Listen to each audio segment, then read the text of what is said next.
যাচ্ছে আমার দিকে কেন এখানে আসবে কেন এখন? আরে বাবা আপনি তো আমি তো বলেছি তো তাহলে কেন এলো আপনি শেষ করুন। আরামবাগের অবস্থা মানে সমীর ভান্ডারী যতদিন থাকবে আরামবাগে অন্যায় হবে না, অন্যায় হবে না। আরামবাগে যেই রাস্তা দিয়ে যায় এতটা করে গর্ত।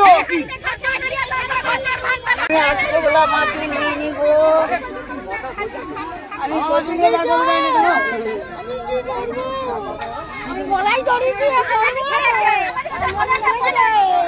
তোমরা দেখবে আমার এই বাচ্চা আমার না ভালো মেয়ে দেখালো, আমি গলায় দড়ি দিয়ে মরবো।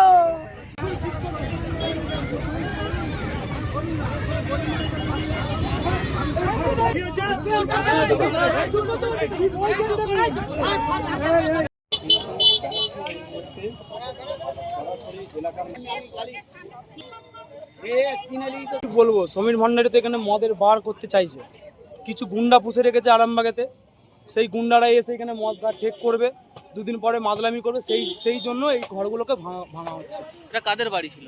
এটা গরিব মানুষের বাড়ি।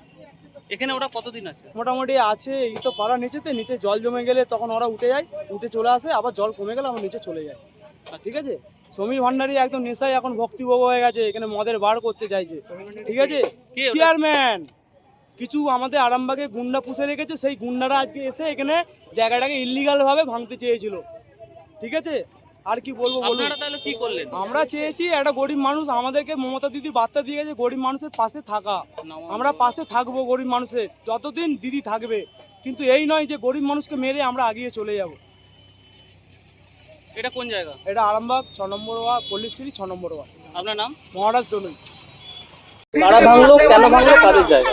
পৌরসভা থেকে জায়গাটা অ্যাকচুয়ালি পিডব্লিউ পৌরসভা থেকে পার্টি কিছু যেমন ছেলেদেরকে চেয়ারম্যান বলে পাঠিয়েছে যে ঘর ভাঙতে হবে, আমাদের এই জায়গাটা দরকার, পাঁচিল দিয়ে ঘেরা হবে পৌরসভা থেকে। তো এরকম বলা যখন বলে আমরা শুনি, তো আমরা কাউন্সিলরের কাছে যাই, 6 নম্বর ওয়ার্ডের কাউন্সিলরের কাছে যে বলি এরকম ব্যাপার। কাউন্সিলর আমাদেরকে বলে যে কিছু করতে হবে না, এখন থাক, দেখা যাবে পরে কী হবে। দিয়ে এর আগেও কিছুদিন আগে এসে একবার বলে গেছিলো, তখন আবার কাউন্সিলরকে বলা হলো, কাউন্সিলর বললো যে এটা তো পিডব্লিউ জায়গা, পৌরসভা কেন বলবে, পিডব্লিউ জায়গা পৌরসভা কেন বলবে। তো পৌরসভা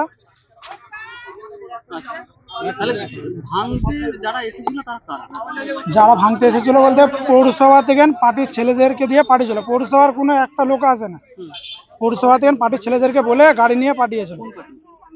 কোন পার্টি ধরে বলতে পারছি না, টিএমসি পার্টি।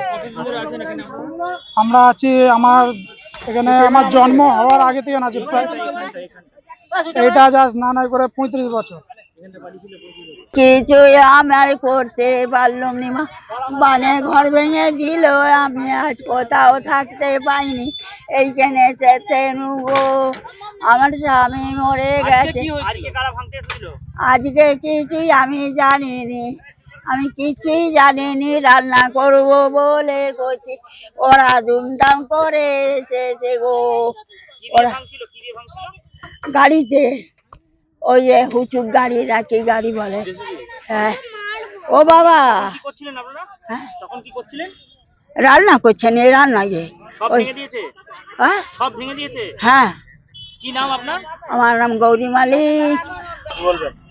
এখানে উনি ভিক্ষে করে খান, কেউ ওই বাড়ির কাজ করে, সেই এখানে কয়েকজন বন্যা হয়ে গেলে ওই নিচ থেকে ওরা উপরে উঠে আসে, পিডব্লিউডির জায়গায় ওরা আছে। হঠাৎ করে আজকে ওদের এই ঘরটর ভেঙে দিয়েছে। আমি পাড়ার সমাধানে গেছিলাম, কারণ এটা 6 নম্বর ওয়ার্ড। বিজেপি বিভিন্নভাবে চক্রান্ত করে আরামবাগকে একটা বাজে জায়গায় পাঠাবার চেষ্টা করছে। কিন্তু দাদা এখানে তো তৃণমূলের চেয়ারম্যানের অর্ডারেই এই ভাঙার কথাটা হয়েছে, তাহলে বিজেপির হাত কোথা থেকে এলো? না,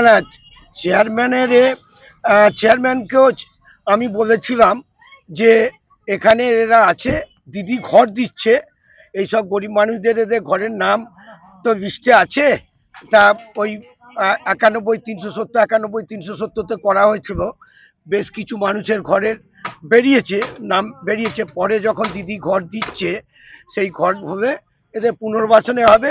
পিডব্লিউডিকে আমরা বলেছিলাম যে আপনাদের জায়গা ছেড়ে দিতে, তো পৌরসভার জায়গা নয়, এটা পিডব্লিউডির জায়গা। যেটা অভিযোগ আছে পৌরসভা থেকে ভাঙতে এসেছিল। তা পৌরসভা আমাকেও তাই বললো যে ওরা ওই যারা ভাঙতে এসছিল ওদের যে পৌরসভার চেয়ারম্যান বলেছে এটা কি করে হয় আমি বুঝিনি, এটা তো পিডব্লিউডির জায়গা। এগুলো সব বিজেপি চক্রান্ত করে মানে আরামবাগটাকে একটা বাজে জায়গায় পাঠাবার চেষ্টা করছে। এটা হেলিপ্যাডের জায়গা 6 মাস আগে থেকে ওদের বলা হচ্ছিল যে এইখানটা আমাদের ঢোকার মূল পথ, এখান দিয়ে না ঢুকলে আমরা কাজ করতে পারছি না। ওখানে সেট হবে, FWM এর সেট হবে, যে সেটটা আগে চেয়ারম্যান করে গেছে অর্ধেকটা, বাকিটা পড়ে আছে। কিন্তু কন্ট্রাক্টররা আমাকে বেশ কয়েকদিন ধরে বলছে যে ওইটা না সরলে আমরা মাল ঢোকাবো কি করে। সেই হিসেবে আমরা পাঠিয়েছিলাম, পাঠানোর পর কিছু লোক বাধা দেয়, আমি ফিরে আসতে বলি। ওখানে গিয়ে আবার পুনরায় বাড়িটি করে দিচ্ছে, কি বলবেন আপনাদের কাউন্সিলর? দেখুন, পৌরসভার উন্নয়নের স্বার্থে ওখানে আমার ওটা করতেই হবে। তা স্বপন নন্দীশের লোকাল কাউন্সিলর গেছে, সে করতেই পারে, কিন্তু পৌরসভার উন্নতির জন্য ওটা আমাকে আবার সরতেই হবে যে কোনো প্রকারে। আমরা আজকে খবর পেলাম নাকি আরামবাগে জেসিপি দিয়ে যেখানে হেলিপ্যাড করা হচ্ছে সেখানকার যেখানে গরিব মানুষরা বাস করে সেখানে আর জেসিপি দিয়ে ধুলিসাৎ করে দেওয়া হয়েছে। আর তার সাথে সাথেই ওখানকার ওয়ার্ড কাউন্সিলর এসেছেন, উনি নাকি বারণ করেছেন, তাতে থামা গেছে। আপনারা একবার ভেবে দেখুন, যেখানে পৌরসভার চেয়ারম্যান জেসিপি দিয়ে বস্তি উচ্ছেদ করতে পাঠাচ্ছে, সেখানে আবার আরেকটা ওয়ার্ড কাউন্সিলর এসে তাকে বাধা দিচ্ছে। এটা কি নাটক চলছে? কারাই ঘটনা ঘটাচ্ছে? এরা একটা গরিব মানুষ সেখানে বসবাস করে রাস্তার ধারে বস্তিতে, তাদেরকে উচ্ছেদ করে দিচ্ছে। আর উচ্ছেদ করে দিয়ে বলছে নাকি এটা বিজেপি। আরে বিজেপি কি পৌরসভা চালাচ্ছে? বিজেপির কি ওখানে চেয়ারম্যান আছে? বিজেপির নামটা এলো কোথা থেকে? এরা কিভাবে বিজেপিকে জড়াচ্ছে? বিজেপির এর সাথে সঙ্গ কি আছে? এরা নিজেদের গোষ্ঠীদ্বন্দ্ব এড়ানোর জন্য বিজেপির নাম দিচ্ছে। পারুক, প্রমাণ করুক বিজেপি জেসিপি পাঠিয়েছে, ক্ষমতা থেকে প্রমাণ করে দেখান। আসলে এরা দুটো গোষ্ঠী, চেয়ারম্যানের একটা গোষ্ঠী আর ওখানে ওয়ার্ড কাউন্সিলরের একটা গোষ্ঠী। দুই গোষ্ঠীর মধ্যে কার প্রভাব বেশি আছে? যে জেসিপি দিয়ে পাঠিয়েছে তার প্রভাব বেশি, না যে জেসিপি বন্ধ করলো তার প্রভাব বেশি? এটা ওদের গোষ্ঠীর প্রভাবের লড়াই, আর সাধারণ মানুষরা ক্ষতিগ্রস্ত হচ্ছে। ওখানে